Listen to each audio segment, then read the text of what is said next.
네, 안녕하십니까. 유튜브로 보고 계신 학부모님들 반갑습니다. 미래탐구 수리논술 강사 진기종입니다.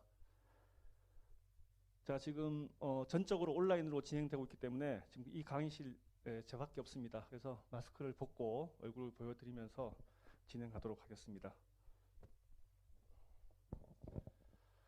네, 지금 의학계열 수리논술 수업이 진행 중인데, 자, 5월 달에 또 추가로 개강 예정인 반이 있기 때문에 현재 진행하는 반과 올 개강 예정 반을 합쳐서 같이 이후 입시 대비 전략과 함께 수업 방향까지 설명드리도록 하겠습니다.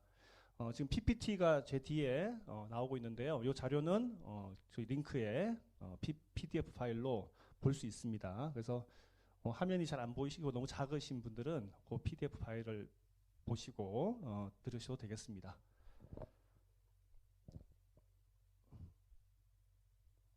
자, 제 소개가 있는데 요 생략하고요. 텍스트로 참고해 주시고, 자, 지금 먼저 자, 의대가 여러 가지 입시 전형이 있고 또 의대 입시가 워낙 치열하다 보니까 말들이 많은데, 자, 그럼에도 불구하고 자, 아직까지도 수리논술고사를 계속적으로 시행하는 학교들이 많습니다. 자, 특히 서울대, 연대를 제외한 주요 상위권 의대들, 수도권 의대들은 모두 자, 수리논술고사를 실시하고 있고, 자, 이 대학들이 논술고사를 실시한 이유는 자, 수능만으로는 확보할 수 없는 학생들의 자, 차별적인 실력들을 확인하기 위함이겠죠.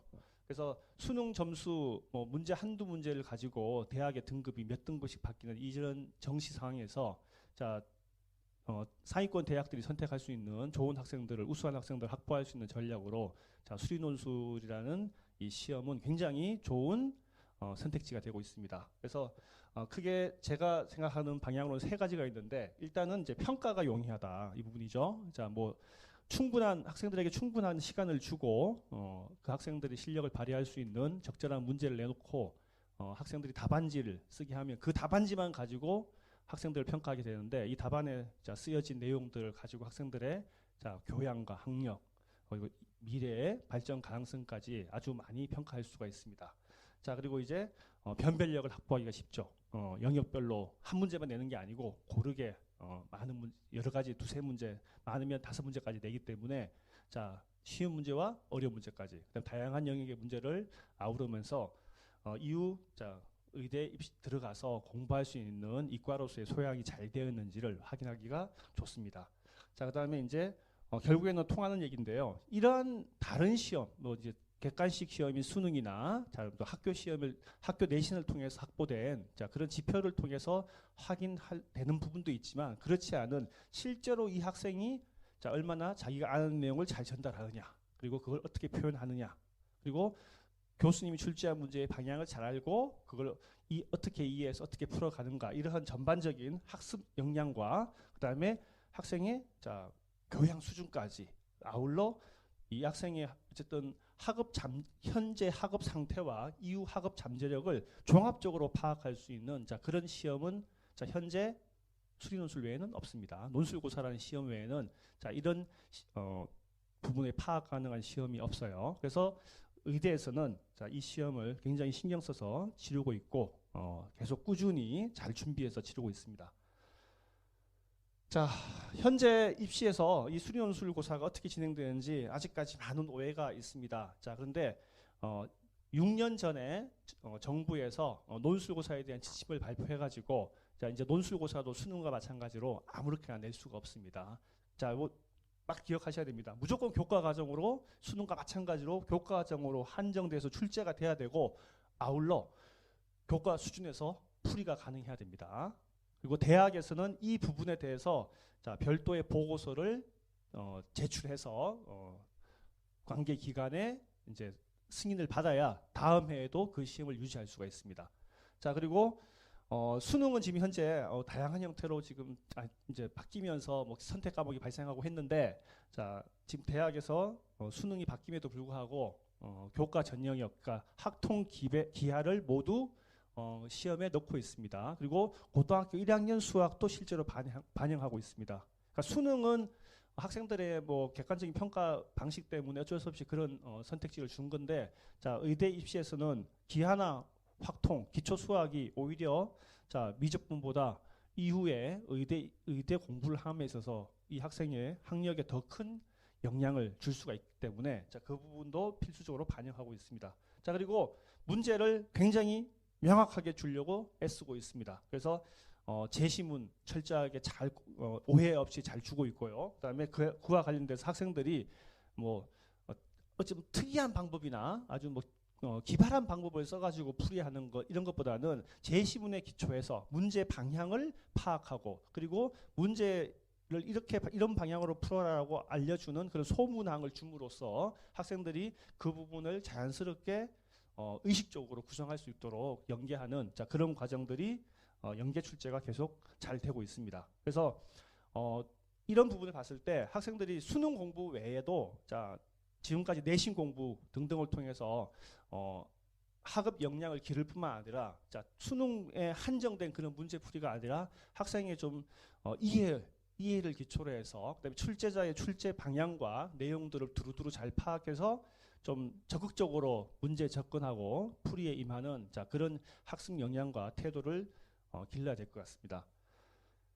자, 관심 있는 주요 대학을 중심으로 해서 현재 논술고사 어떻게 진행되고 있는지 한번 정리해 보도록 하겠습니다. 자, 순서는 선호도가 높은 대학을 기준으로 했습니다. 가톨릭대, 울산의대, 중앙대의대, 그다음에 연세대는 의대는 시험을 안 보고요. 치대, 약대가 논술고사를 보고 있습니다. 그다음에 기타 대학도 자 기타 대학을 제가 무시해서 그런 건 아니고 인원수가 적거나 또는 자 우선 지망에 비해서 약간 선호도가 떨어지고 그다음에 다른 대학들하고 주요 대학들하고 겹치는 부분이 많기 때문에 자 주요 대학 위주로 설명을 드리겠습니다. 자 먼저 가톨릭대학교 의예과요.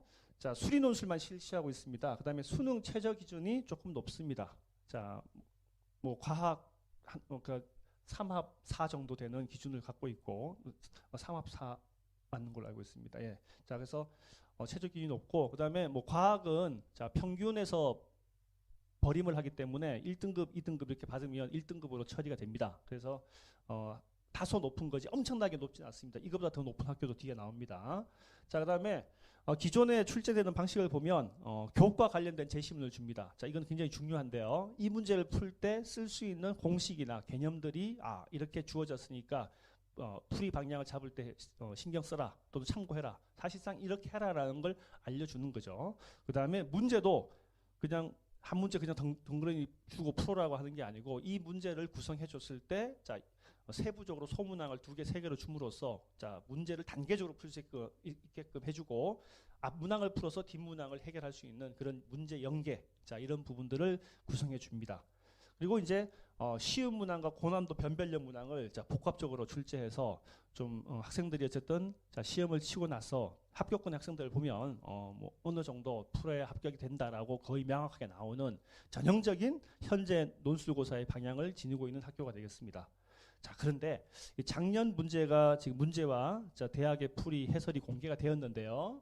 홈페이지에 가면 있습니다. 근데 이게 기존의 가톨릭대에서 치르던 모의논술이나 기존 기출과 다소 약간 상이하게 나왔습니다. 오히려 뒤에 말씀드릴 뭐 울산대나 연세대학교 기준에 맞춰서 그래서 작년에는 응시생들이 시험 치고 와서 울산대하고 가톨릭대가 시험이 바뀐 것 같다 이런 얘기를 하기도 했어요. 자, 어쨌든 간에 위에처럼 친절한 단계적인 이런 풀이 문제 방향을 내던 학교가 갑자기 돌연히 자 방향을 많이 바꿔가지고 자 교과 관련 제시문이 아예 없습니다. 그냥 문제만 나와 있는 문제의 설정과 문제 자체만 나와 있는 거죠. 자 그리고 기존에는 이 학교에서 많이 내지 않았던 부분인데 자 정수, 함수 등의 기초 영역에서 고난도 이제 복잡한 유형의 문제를 냈습니다. 보통 가톨릭대 같은 경우에는 자 미적분 위주에서 보통 복잡한 문제를 냈거든요. 자, 근데 이제 기초 수학 위주에서 문제를 냈다. 그래서 작년에 약간 기존 경향과 다른 튀는 경향인데 이게 올해도 계속 유지될지 이런 부분은 뭐 올해 모의논술도 보고 생각해야 되겠지만 어쨌든 자 대학에서 이런 방향으로 출제하겠다고 확정 지은 건 없습니다. 그냥 다 기출 경향이 그렇다는 거고 그 해에 어떤 교수님이 이걸 담당해서 출제했느냐 이게 뭐 그냥 관건입니다. 그래서 자 아무튼 뭐 카톨릭대만 준비하는 경우는 없어요. 카톨릭대 준비한 학생들 어차피 울산대 다 준비합니다. 그러니까 자 이런 부분을 기출문제 공부하면서 카톨릭대만 기출문제 공부하는 거 아니고 자, 논술 두루두루해서 다 하기 때문에 같이 공부한 학생들의 입장에서는 뭐 약간 의외다 싶겠지만 그래도 뭐 자 손뼈 뗄 정도의 문제는 아니었습니다.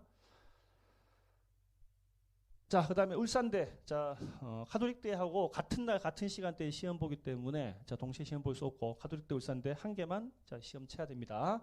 자 여기는 이제 카톨릭대하고 달리 자 수학 논술에다가 이제 인문 논술로 해서 영어 제시문을 주고 관련돼서 이제 문제에 대한 답을 한글로 작성하는 그러니까 그런 자 논술이 별도로 있습니다. 그리고 수능 체조도 카톨릭대 수준으로 높습니다. 그다음에 여기는 전형 자 아까 카톨릭대의 기출 경향들하고 달리 자 제시문 없이 교과 관련된 제시문 없이 자, 문제 설정과 문제를 주는 그런 전형적인 방법으로 출제를 하고 있고요. 그다음에 문제를 많이 내지 않습니다. 소문항도 많이 없이 그래서 보통 이제 고난도 심화 문항 중심으로 출제합니다. 그래서 뭐 특정 연도 같은 경우에는 세 문제, 네 문제 나오는데 뭐 한 문제 제대로 풀기도 어려운 이 정도의 고난도 문제가 나오기도 했었습니다. 자 그런 부분들을 많이 이제 하다 보니까 이 학교의 출제 난이도가 자꾸 널뛰기를 하는 경우가 있어요. 그래서 재작년도가 사실 솔직히 어려웠습니다.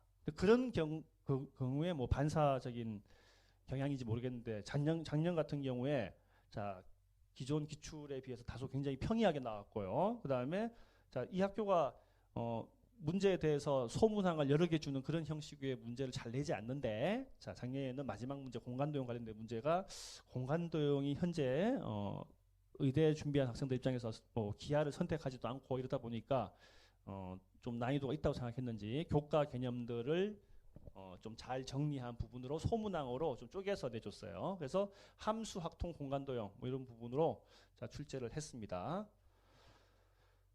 자 그다음에 중앙대 자 의의 약학 계열입니다. 자 여기는 이제 앞에 두 학교와 달리 약간 다른 특징이 갖고 있는데요. 자 수학 논술과 과학 논술을 동시에 봅니다. 자 그리고 수능 최저가 매우 높습니다. 4합 5로 알고 있습니다. 좀 확인해 보셔야 되는데 4합 5고 과학 같은 경우에 그냥 평균만 보기 때문에 자 그래서 4합 5를 계산할 때 사실상 1등급, 2등급 받으면 그냥 그 자체로 2등급으로 간주한다고 생각하시면 되겠죠. 자, 그래서 이렇게 나오고요. 그다음에 이제 수능 최저가 높은 이유는 자, 이 학교가 논술고사를 굉장히 어려운 문제로 내지 않습니다. 기본에 충실한 그다음에 이제 학생들의 입장에서 가면 이 수능 최저를 맞춘 학생들이 가면 이 논술 문제가 그렇게 어렵지 않다라고 분명히 생각합니다. 자, 그래서 교과 관련된 제시문도 주고 그와 연계돼서 단계별로 문제도 주고 학생들이 편하게 풀 수 있는 모든 설정을 다 해줍니다. 그다음에 기본 문항들이 대다수 문제가 나옵니다. 소문항 단위로 5개 정도가 나오는데 한 문제 정도가 약간 뭐 계산 까다로운 문제지 나머지 문제들은 학생들 입장에서 못 풀 문제는 아니에요.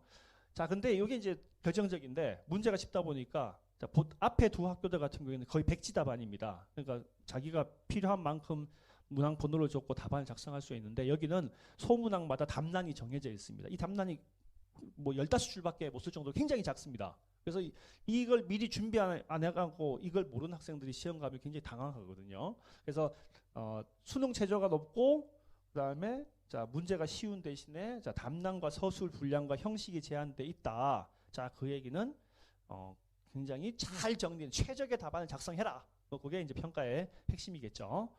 그래서 이제 작년도 같은 경우에는 자 재작년도까지 뭐 중앙대는 계속 1번에서 학통을 냈어요. 그래서 학통 뭐 내고 그다음에 뭐 자 미적 문제 내고 기백도 냈는데 자 이제 작년부터 선택 과목으로 미적 기백 학통이 잡히면서 자 학통하고 기하 문제를 내지 않습니다. 그래서 다 기초 수학과 그다음에 이제 미적분 문제로만 내고 있고요. 그래서 자 기존 1번 문제는 기초 수학으로 대체되었고 자 변별 문항 미적분 문제나 자 이런 문제들도 대부분 기존보다 계산이 조금 더 복잡하게 나왔습니다. 중대가 계산까지 그렇게 힘들지 않은데 이번에는 이제 어쨌든 어쩔 수 없이 계산해야 되는 부분, 계산 없이는 답이 안 나오는 그런 부분들이 이제 문제에 반영되었습니다. 자, 그다음에 연세대는 이제 치대하고 약대가 있어서 그래도 의학 계열 준비할 때 자, 같이 고려합니다.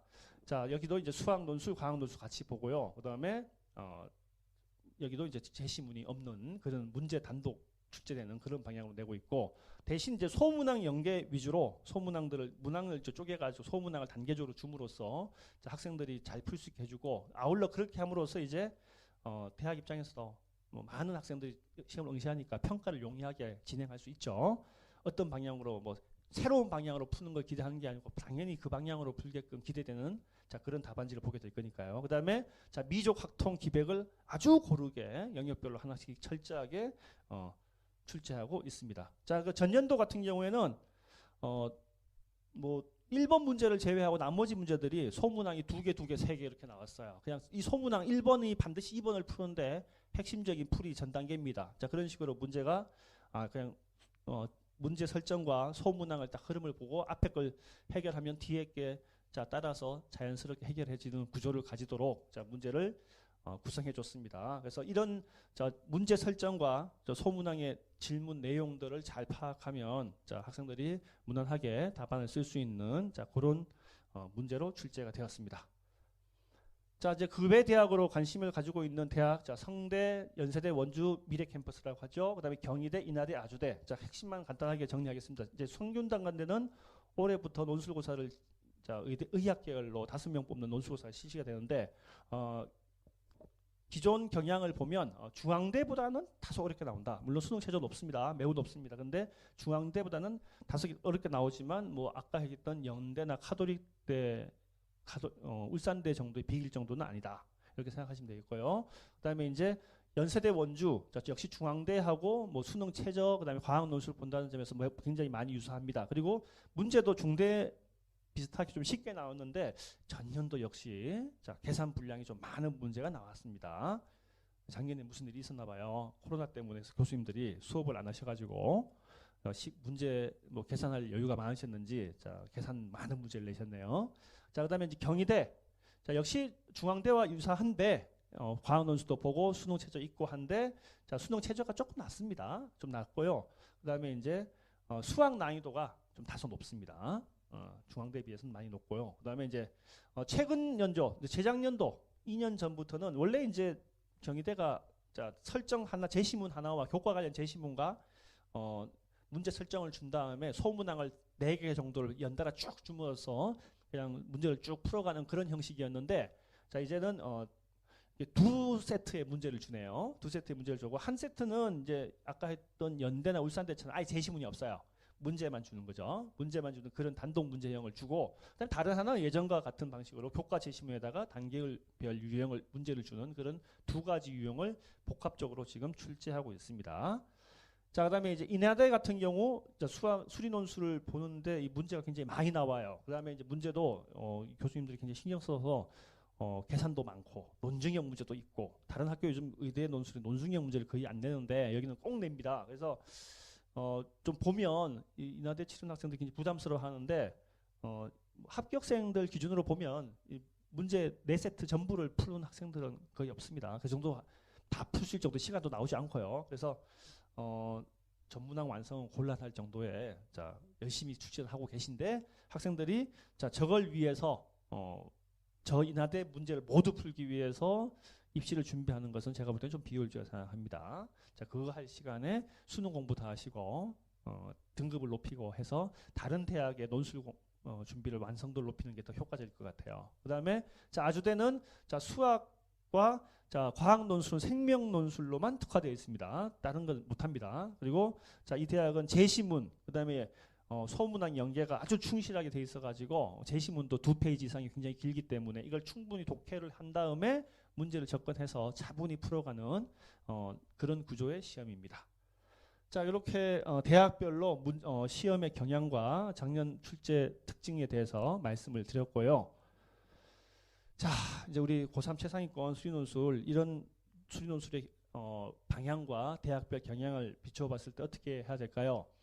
제가 생각할 때 크게 3가지로 정리를 하자면, 일단은 논술이니까 논술은 당연히 논리적 서술입니다. 논리적 서술. 자기 생각을 그냥 써내려가는 게 아니고 거침없이 써내려가는 게 아니고 논리적으로 순서와 논리 관계가 정확하게 맞도록 제대로 써내려가는 거죠. 논리적 서술. 그다음에 이제 그 논리적 서술이 자 갑자기 뜬금없는 다른 얘기가 나오거나 동떨어진 얘기가 나온 게 아니고 어떤 방향으로 흐른다라는 체계가 갖춰져야 되죠, 그죠? 그래서 논리적 서술과 체계적 답안이 자 구성이 되고 서술될 수 있는 작성이 될 수 있는 그런 부분이 숙달이 돼야 되겠고요. 그 다음에 아까 출제 평가 기준이 교과 과정이라고 했습니다. 그러니까 대학의 입장에서도 이 문제를 냈을 때 학생들이 뭐 어디서 공부한지 모르는 뭐 대학교 과정의 공부라든지 어디 경시대에서 주워 들은 듯한 그런 내용으로 풀기를 절대 기대하지 않습니다. 교과 과정에서 근거해서 문제에서 주어진 설정된 것과 관련된 교과 내용을 가지고 이 문제를 체계적으로 풀어냈느냐, 자 그런 부분을 기대하고 있기 때문에 그래서 학생들이 그냥 수능 볼 때 답을 맞추는 요령 또는 뭐 어려운 문제 풀 때 그냥 끼에 맞춰서 잘 푸는 거, 물론 이것도 수학의 실력이지만 자 의대 입시에서 의대 논술에서는 자 수학 잘하는 학생을 뽑으려고 하는 건 아닙니다. 수리 논술의 취지는 아까 보셨지만 수학을 잘하는 학생이 아니고 공부를 잘하는 학생이에요. 대학 가서 그리고 의대에 가서 공부 잘하는 학생을 뽑는 거기 때문에 자 이 시험에서 평가가 기준이 무엇인지를 잘 숙지를 하고 있어야 되겠죠. 그래서 교과 과정에 맞추어서 풀 수 있는 이 문제를 푸는데 교과 과정에서 이런 내용이 있으니까 이걸 연결해서 이렇게 내용 전개해서 풀어야 되겠다. 이런 부분들을 학생들이 풀이와 그 유도를 구성할 줄 알아야 되겠습니다. 그 다음에 이제 합격한 학생들의 답안, 예시 답안이나 또는 합격한 학생들의 답안을 복기시켜 보면요, 합격한 학생들은 자 물론 이 훈련된 답안에 특징이 있습니다. 그냥 자기 마음대로 막 내려가는 게 아니에요. 그래서 제가 학생들한테 항상 얘기하는데 논술 답안은 사실상 이건 자기소개서입니다. 자기소개서를 우리가 뭐 아무런 형식으로 막 써내려가지 않지 않습니까? 최소한의 공공의 성격을 가지는 문서의 형식으로 제대로 서술하고 작성을 하죠. 그래서 자 수리 논술도 마찬가지로 합격 수준에서 그런 형식과 체계도 갖추어야 되고 그 다음에 뭐 자기 생각나는 대로 다 써내려가는 게 아니고 이건 이렇게 쓰는 게 최적이다 싶은 최적의 효과적인 답안을 자 써서 그 부분을 가지고 자 교수님한테 어필을 해야 됩니다. 그런 최적 답안을 쓸 수 있고 그런 걸 효율적으로 쓸 수 있는 자 연습을 해야 됩니다. 그래서 결국에는 논술은 어쨌거나 이 답안을 이 학생이 얼마나 만족스럽게 쓸 수 있느냐, 그리고 그걸 가지고 얼마나 자 출제진과 평가진을 만족시킬 수 있느냐, 이게 관건입니다. 그래서 답안을 쓸 줄 모르는 논술이다, 말이 안 되는 거죠. 문제를 열심히 잘 푼다, 그거하고 답안을 쓸 줄 안다는 같은 게 아닙니다. 답안은 내가 보고 만족하는 게 아니고 상대방, 특히 나보다 더 우수하신 교수님께서 그걸 보고 나를 평가해 줄 수 있게끔 내가 어필하는 그런 자 수준으로 써줘야 됩니다. 그래서 이 부분이 우리 수리논술, 특히 상위권에서 수리논술 준비할 때는 핵심적인 부분이에요.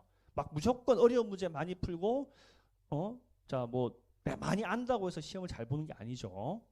문제는 어차피 어마어마하게 어려운 문제를 결판나는 게 아닙니다. 의외로 누구나 대부분 다 풀 수 있는 문제를 가지고 자 거기서 얼마나 효과적으로 그다음에 교수님들이 보기에도 이 학생은 참 교양과 공부가 잘 돼 있다라는 자 확신이 들게끔 해주는 그런 답안을 교수님들이 선택하는 거죠. 자 그래서 이 관련된 내용의 세부 항목의 내용들은 이렇게 자 정리가 되어 있습니다. 그래서 자 그거는 제가 말씀드린 부분을 정리해놨으니까 좀 숙지해서 이렇게 차분히 텍스트를 보시면 되겠고요. 자, 그 다음에 이제 제 수업의 반영에 대해서만 간단하게 정리해 드리겠습니다. 어쨌든 제가 추구하는 수업은 뭐 학생들이 제 수업을 계속 같이 가면 제가 시키는 대로 하고 제가 학생들 다그치는 데를 쫓아오고 이렇게 하면 저 수업을 끝까지 같이 하면 어쨌든 합격의 길이 열린다라는 확신이 들게끔 만들어주는 게 제 수업의 목표입니다. 그래서 자 항상 학생들이 그냥 수업에 몸만 왔다 갔다 하는 게 아니고 자 논술 수업을 통해서 자 수능 공부와 더 아울러 자기가 기존에 공부해왔던 자 수학 공부의 자 역량을 한번 정리하고 그 다음에 이제 더 성숙시키는 이런 과정으로 준비를 하고 있고요. 그 다음에 논술의 핵심 평가 지점, 교과에 대한 정확한 이해, 그 다음에 자 그걸 이용한 문제 해결 과정의 구성, 그 다음에 답안을 완성하는 거, 이런 부분들을 계속 교과 수업 중에 지도를 하고 있습니다. 그 다음에 이제 학습 역량하고 이제 입시 진도, 학습 역량이 뭐 학생들이 아직 예를 들어서 뭐 미적분이 완전히 심화가 안 돼 있을 수 있잖아요, 그죠? 그래서 이제는 어느 6월 평가 기준으로 어느 정도 되겠지만 뭐 그런 시기에 맞추어서 그다음에 학생들의 진도에 맞추어서 자 논술에 필요한 프로그램들을 진행하고 있습니다.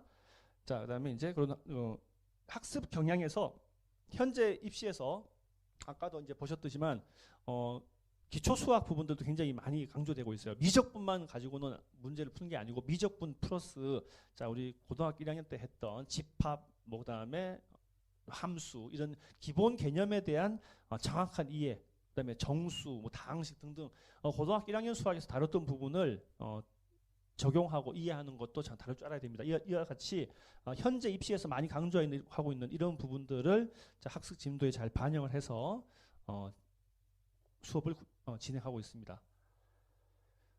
자, 그래서 이 부분에 대한 세부적인 내용들 제가 텍스트로 정리를 해두셨으니까요. 자, 이렇게 읽어보시면 되겠고요. 그다음에 이제 제 수업 특징 부분에서 자, 일단은 수업에서는 자, 수업 시간에 와서 제가 일방적으로 강의하는 경우만 끝나는 게 아니고요. 학생들이 꼭 와서 답안지 한 장 정도는 쓰고 가게끔 제가 좀 연습을 시키고 있습니다. 그래서 매 수업 와서 뭐 논술 시험 전체 분량의 그런 걸 쓰기에는 시간이 너무 많이 걸리니까요. 자, 한 문제 정도의 문제를 실전 답안의 수준에서 써보는 연습을 지속적으로 매 수업마다 진행하고 있습니다. 자, 그다음에 매 수업마다 과제를 주고 있습니다. 과제의 분량은 실전 시험의 시험 분량 정도 되는 부분입니다. 그래서 이 논술이라는 수업이 수업만 가지고 해결되는 게 아니고 자기 공부가 끊임없이 진행돼야 됩니다. 그럼 자기 공부가 진행되었다는 것은 그 결과물이 답안지 형태로 나와야 돼요. 그래서 저는 제 수업에서 과제를 안 한다. 이거는 뭐 논술 공부를 안 하는 걸로 간주하기 때문에 뭐 과제를 한두 번 어쩔 수 없이 안 외우는 거는 제가 뭐 이제 잘 다독거려서 끌고 하지만 지속적으로 안 외우면 저는 그냥 이 수업이 안 맞다고 생각해서 다른 수업을 하라고 얘기를 합니다. 그래서 제 수업에서 과제를 어쨌거나 잘 해오고 그에 맞춰서 답안을 잘 써오는 거는 제 수업에서 가장 힘든 부분이면서 제 수업의 핵심인 부분이기 때문에 이 수업을 들으시는 학생들은 이 부분에 대해서 각오를 하고 있어야 됩니다. 그리고 이제 그 답안지를 보고 학생이 어떻게 복습을 했고 어떻게 공부가 진행되고 있고 이런 그다음에 평가 첨삭을 다 해줘가지고 학생 개개인별로 이제 수행 정도와 조언 지도를 제가 병행하고 있습니다. 자, 그다음에 수업 중에 아까 했던 연습과 과제에 대해서 제가 직접적인 평가를 합니다. 자, 물론 뭐 조교시켜서 할 수도 있는데 조교가 제가 하고 싶은 만큼 못해요. 그래서 조교의 역할은 뭐 출석 체크 외에는 제가 볼 때는 논술에서는 의미가 없다고 생각하고요.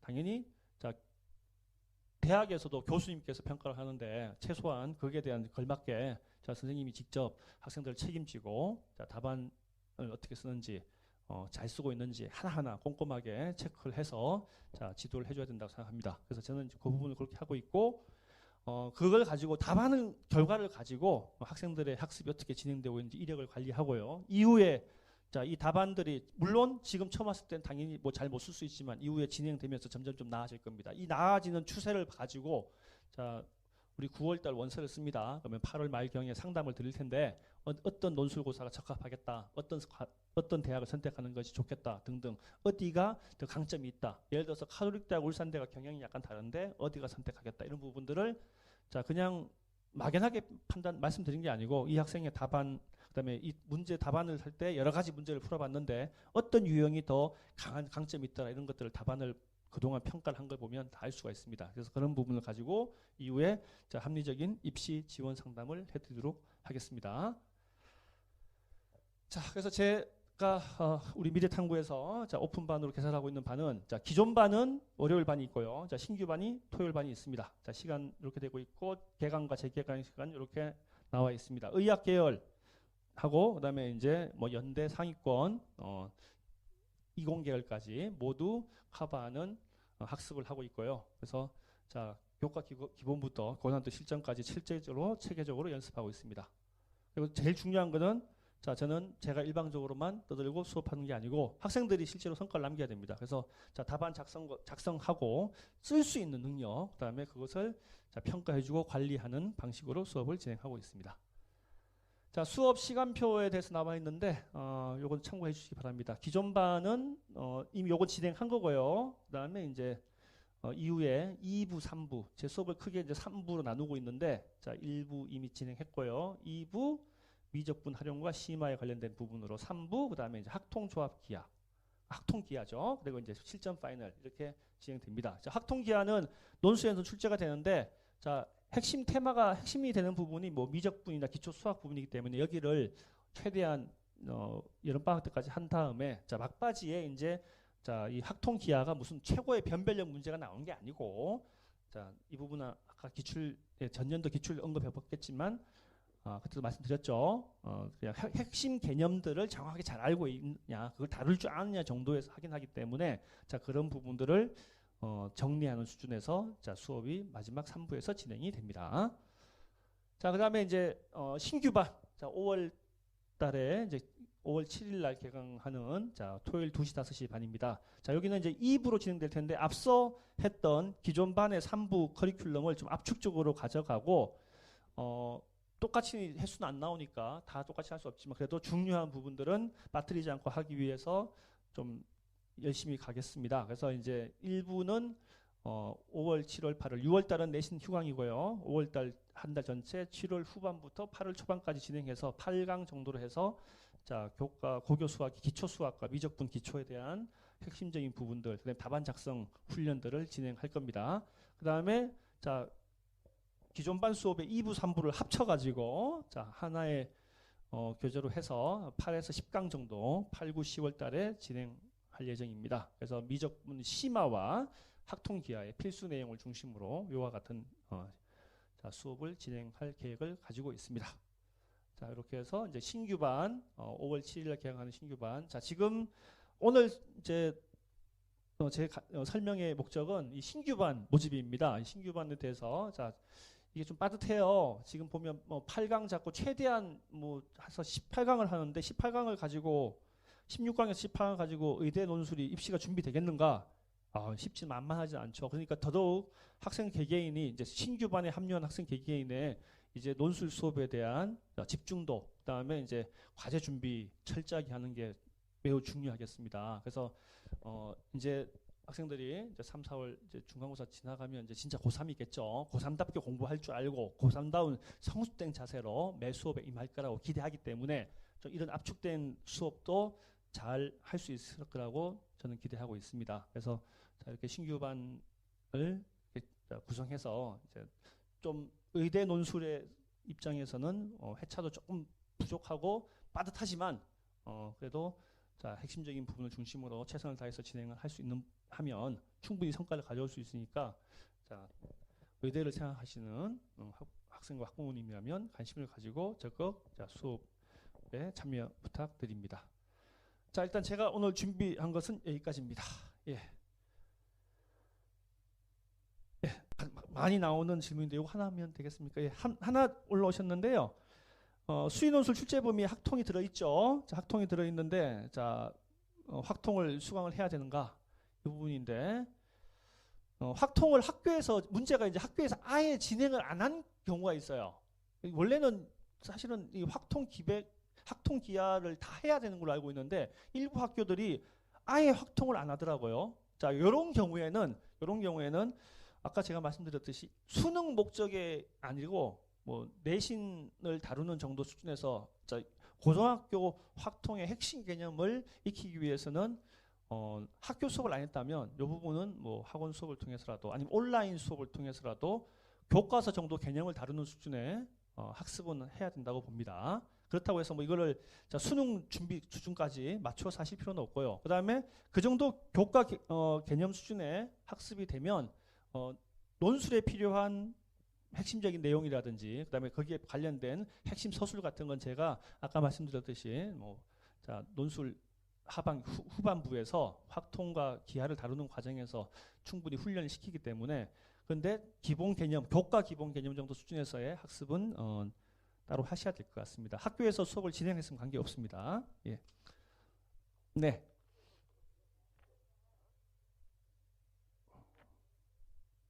자, 그리고 이제 그 다른 데서 그죠? 다른 데서 논술을 이미 진행하신 분들이 있을 거예요.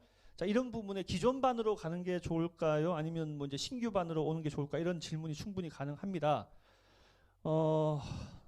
자, 우리 학생이 제가 오늘 이 설명드린 이 설명의 자료를 보고 내가 지금 공부해오는 방향이 이렇게 답안 중심으로 쓰는 것을 하고 있다.